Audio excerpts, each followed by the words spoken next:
နေဗုဒ္ဓေဝတ္တမာနံပိမန္လပုဒ္ဒံနိဟေရယေတေနကမ္မဝိပါကေနပိဋ္ဌိဒုက္ခံအဟုမမဘေခဝေစေတစေတမိတို့နေဗုဒ္ဓေနှစ်ပန်းလုံးခြင်းသည်ဝတ္တမာနံမိဖြစ်လာသောမန္လဗုဒ္ဓံမန္လရဲ့သားကိုနိဟေရယေညင်းစေခဲ့ဘူးလေပြီတေနကမ္မဝိပါကေနထိုအာဟုသောကံကျွင်းကြောင့်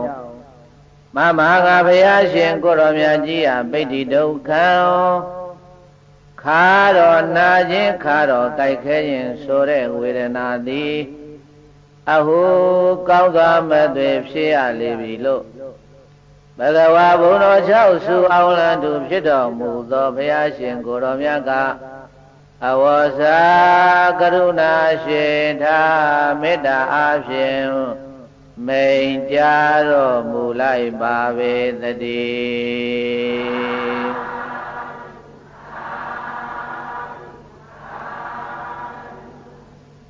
ဘုရားလောင်းတော်ကြီးပါရမီနုစဉ်ကာလက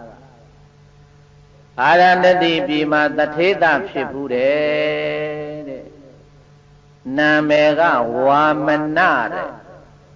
ဘယ်သူတဲ့လဲဘေးသားရဲ့ဝါမနလို့ခေါ်တဲ့တထေသဖြစ်ဘူးတဲ့မိဘကလည်းချမ်းသာပတ်စံကလည်းပေါ်တော့လူတယောက်တယောက်မှာစရိုက်တစ်ခုဝါဒနာတစ်ခုမြင်တစ်ခုရှိသလိုဘုရားလောင်းတော်ကြီးဘာဝါဒနာပါတော့လို့ဆိုတော့ဘေးသားရဲ့လက်ဝိဝါဒနာပါတယ်လက်ဝိအိုးကြီးဘာမှလက်ဝိဝဲရှိတယ်ဆိုတာနဲ့ရှေ့ကရောက်သွားပတ်စံကလည်းချမ်းသာတော့ပေါင်းသင်းကလည်းပေါ်ဝေရောက်တဲ့အခါမှာလက်ဝိသမားတွေကြည့်ပြီးတော့ဟာဘယ်သူနိုင်မယ်ဘယ်သူရှုံးမယ်နဲ့လောင်းကြီးတွေထအဲ့လိုလောင်းကြီးတွေထပြီးတော့ရှုံးတဲ့ခါလဲရှုံးနိုင်တဲ့ခါလဲနိုင်ပေါ့နောက်တော့ဘယ်နဲ့ဖြစ်လာတော့ဆိုတော့ဘုန်းကြီးတို့ဒီဘောလုံးပွဲတွေပါတယ်များကြည့်ပေါ့လေဘောလုံးပွဲကြည့်ရင်တခါတည်းဒီကြည့်နေတဲ့လူတွေကဟာဟိုလိုကလိုက်ပါလားဒီလိုလိုလိုက်ပါလားဟိုနားကပိတ်လိုက်ပါလားဒီနားကစီးလိုက်ပါလားဘာလုံးနေတာတော့ကန်လိုက်ကွာဆိုကိုယ်တိုင်ဝေမကန်တော်လဲပဲအပြင်ကနေကြည့်ပြီးတော့အမလို့အမရဖြစ်တယ်လို့ဘုရားလောင်းတော်ဝါမနတထေသဟာလက်ဝိပွဲတိုင်းမှာအဲ့လိုသွားကြည့်ရင်နဲ့အာမရဘူးဖြစ်နေတာခိုးတာမဟုတ်ဘူးကွာဒီကောင်ဘာလုံးနေမှမသိဘူးနောက်တော့ဘယ်နဲ့ဖြစ်လာတော့လို့ဆိုတော့ကိုင်းအရွယ်လည်းရှိတယ်ဥစ္စာလည်းပေါ်တယ်အခွန်ဗလာလည်းရှိတယ်အဲ့တော့လက်ဝိနီးပြဆရာတွေခေါ်ပြီးတော့သူ့ခြံဝင်းကြီးတွင်းမှာ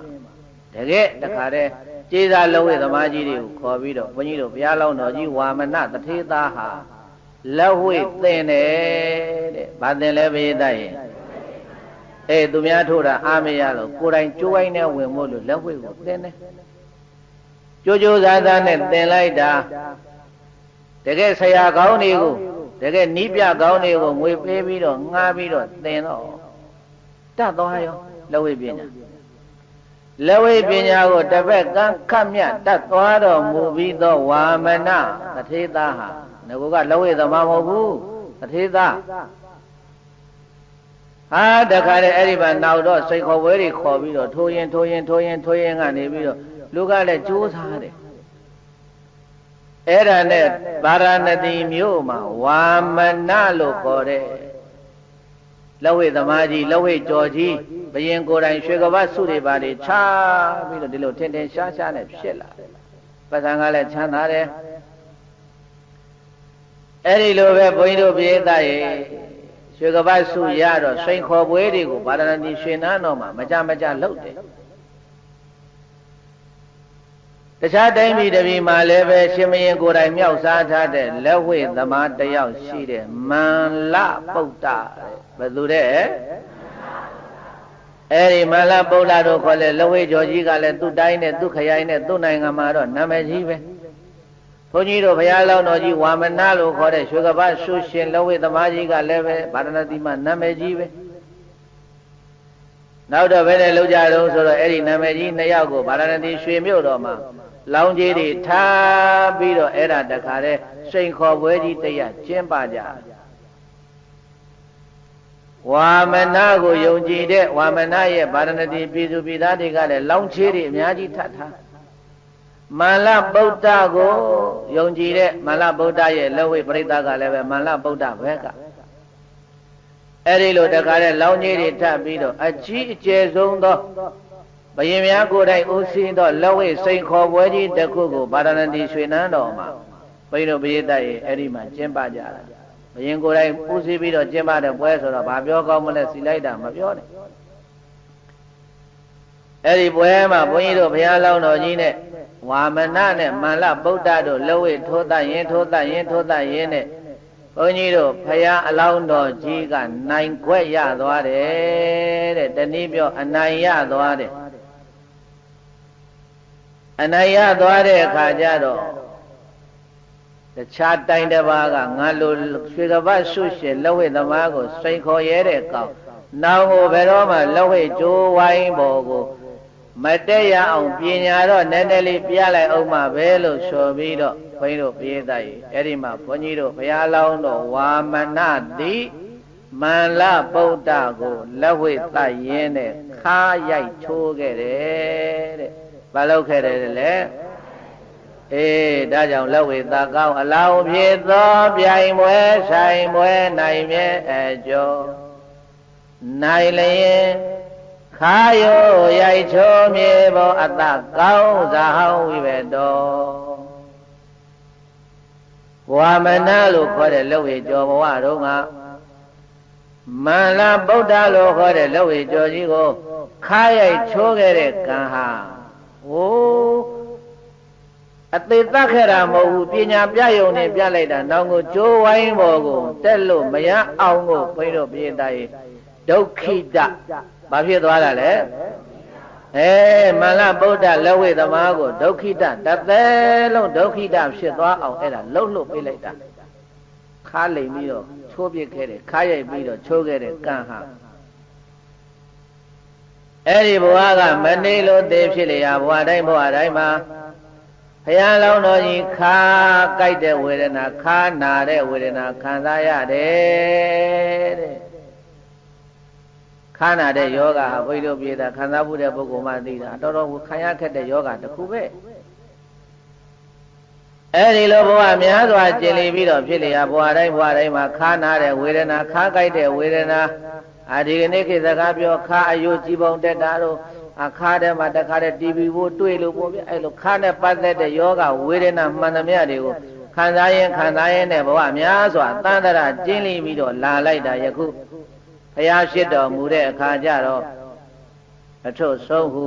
သုံးလူထိပ်ပန်းခါတော်ကြိုက်ခဲအသေးအတန်ဖြစ်တာတော့ရိုးရိုးတန်မှန်ခါနာမဟုတ်အသေးအတန်ကိုနာတရားဟောနေတာဗုဒ္ဓသာနာပလင်မှာတရားဟောနေရင်ကနေပြီးတော့ရှင်သာရိပုတ္တရာလက်ရလမ်းခေါ်တဲ့ရှင်သာရိပုတ္တရာခြေသားမောကလံငါဘုရားဟောတဲ့တရားဆက်ဟောငါဘုရားခါနာလို့ခေတ္တခဏလျောင်းဆက်တော်မူအောင်မယ်ဆိုပြီးတော့အဲ့ဒါဘုန်းကြီးတို့ဘုရားရှင်ကိုရောမြတ်ဟာတေနကမ္မဝိပါကေနပိဋ္ဌိဒုက္ခအဟုမမခါနာတဲ့ခါကြိုက်တဲ့ဝေဒနာကိုခံစားရတာပလင်ပေါ်ကဆင်းသွားရတဲ့အချိန်မှမနေဘူးဒီတော့ဘုန်းကြီးတို့ပြေးတာမေးတရားရှိတယ်မြတ်စွာဘုရားခါနာတဲ့အခါကျတော့ဘုရားကအမလီမျက်နှာကြီးရှုံးမဲ့ပြီးတော့ခါကြီးထောက်ပြီးတော့ခါကြီးနှိပ်ပြီးတော့အမလီလောက်ကြပါဦးဟဲ့သာရိပုတ္တရာတို့မောက္ကလန်တို့အာနန္ဒာတို့ငါဘုရားခါနာလို့ကွယ်ငါဘုရားကိုမင်းတို့ဘယ်လိုလုပ်ပါဘာညာနဲ့မြတ်စွာဘုရားဟာဒီလိုညည်းညူသလားဘုန်းကြီးတို့ပြေးတာမေးတရားရှိတဲ့ဒီနေရာမှာဘုန်းကြီးတို့မြတ်စွာဘုရားသည်ခါနာတယ်လို့ဆိုတဲ့ယောဂဝေဒနာဖြစ်ပေါ်လာပေမဲ့လို့ဘုရားရှင်ကိုရောမြတ်မှာညင်းညင်းညူညူမရှိမညည်းဘူးတဲ့ဝေဒနာသိခံတော်မူတယ်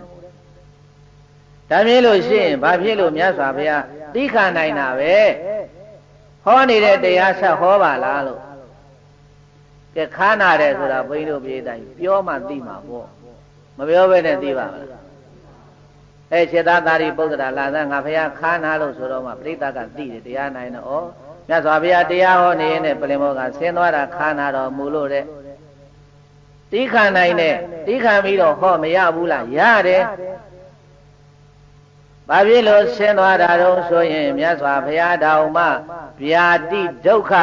မကင်းဘူးဆိုတာကိုတရားနာပရိသတ်ကိုတန်ဝေခရစေခြင်းလို့တန်ဝေခရစေခြင်းလို့ဘာရစေခြင်းလို့လဲအေးဘာဒုက္ခတော့ဆိုရင်ဗျာတိဒုက္ခဘာဒုက္ခလဲအေးဗျာတိဒုက္ခရစေခြင်းလို့ဗျာတိဒုက္ခဖြစ်နေတာကိုတန်ဝေကညာယူကြဖို့လို့ဘုရားတော်မှာတရားဟောနေရင်းနဲ့ပလင်ဘောကခန္ဓာလို့ဆင်းသွားရတာဩနာဘေဒုက္ခဆိုတာဘုရားတော်မှာနှိမ့်ဆက်ပါလားလို့ဓမ္မတန်ဝေရကြသေးဖို့လို့ဘုရားရှင်ကိုရောမြတ်ကဓမ္မပလင်ဘောကဆင်းသွားတာပါနေဗုဒ္ဓဝတ္တမာနမိမာလဗုဒ္ဓနိဟေရယေတေနကမ္မဝိပါကေနဗိဋ္ဌိဒုက္ခအဟုမမဘိက္ခုေပရိသလေးပြจิตသားจิตသမီးတို့နေဗုဒ္ဓနှစ်ပန်းလုံးချင်းသည်ဝတ္တမာနမိဖြစ်လာသောမာလဗုဒ္ဓမာလရဲ့သားကိုနိဟေရယေညင်းဆဲခဲ့ဘူးလေပြီဒေနာကမဝိပါကိနထိုကံရဲ့အကျွင်းကြောင့်မမငါဘုရားရှင်ကိုရောမြတ်ဗိဋ္ဌိဒုက္ခခါတော်ကြိုက်ချင်းဆိုတဲ့ဝေဒနာသည်အဟုကောင်းသောမဲ့တွေဖြစ်ရပါပြီလို့ဘဂဝါဘုံတော်၆စုအောင်လံသူဖြစ်တော်မူသောဘုရားရှင်ကိုရောမြတ်ကအဝေါစာကရုဏာရှိတာမေတ္တာအားဖြင့်မိန်ကြားတော်မူလိုက်ပါပေသတည်း